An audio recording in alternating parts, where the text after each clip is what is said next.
Hey everyone, hope all's feeling well. So, the first American coup is almost done. They've almost finished it off. They got control of the Senate now.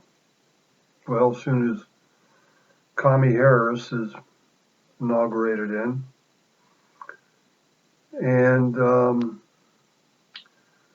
a deep red state like Georgia is now California blue, because that's about the only place where these two senators could be elected.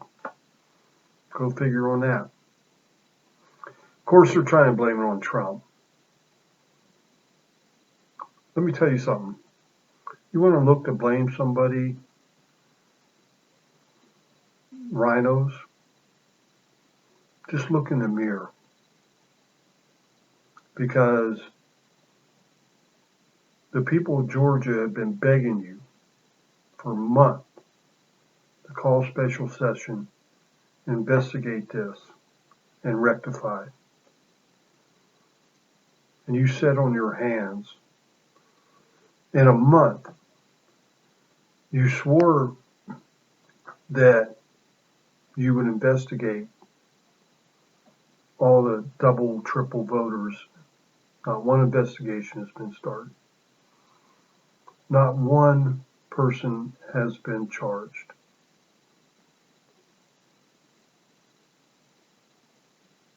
It just, not one procedure has been changed. You knew you had a problem with these machines, and it's been proven forensically that you do, and you did nothing about it. And you expect the people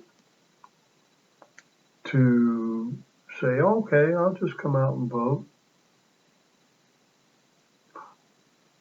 They don't trust you anymore. Well, unfortunately, that's playing right into Democrats' hands. But I can't blame them. I don't blame them at all. And honestly, it may be some form of popular revolt. We may, as long as they can't do too much damage, which Lord help us, we know they can. It might not hurt to send a message to them to do this. Old Mitch, I hope he enjoys being in the minority again. It doesn't bother him. You know, I think the Democrats, the Republicans, I actually think they prefer to be in the minority. They're like a bunch of cucks.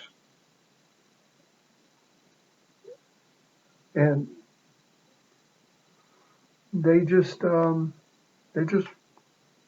respond better to that position. Unfortunately, now we put ourselves in a situation where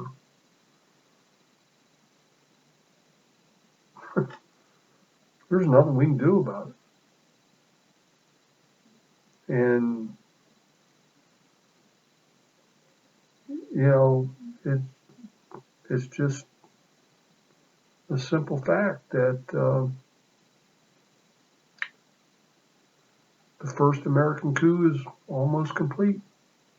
Now, some might say JFK was a coup, and I don't agree with that. It was no different than what the Communist Party does from time to time. They get a leader and they move him out, maybe a couple of small underlings or whatever, but the structure stays the same.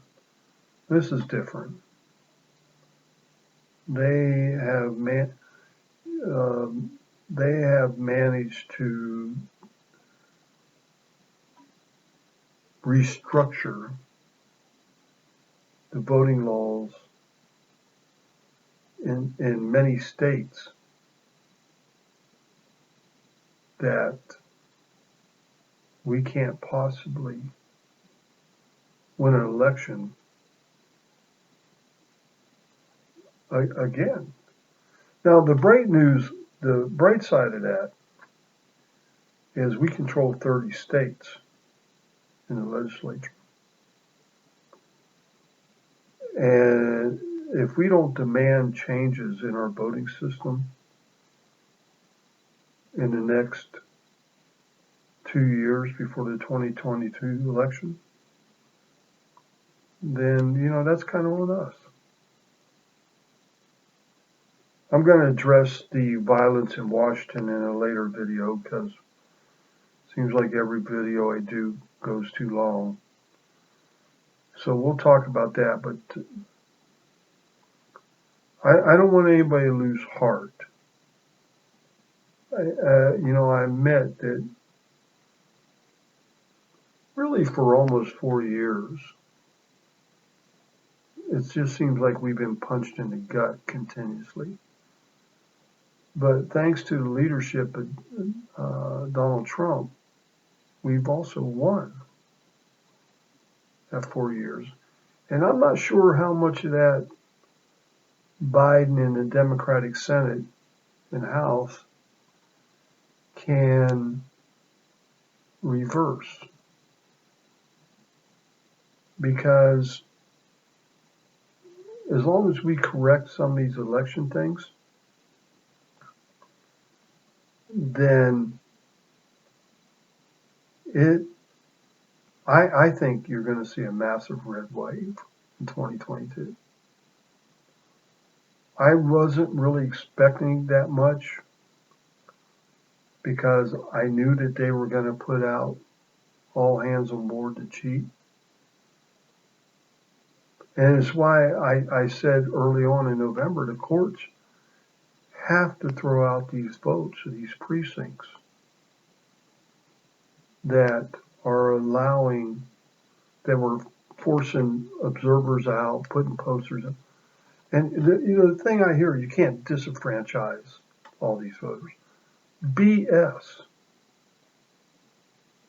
BS. Because every illegal vote disenfranchise a legal vote.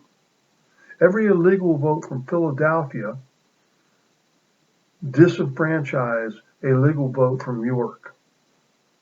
Every illegal vote from Detroit disenfranchise a legal vote from Lansing.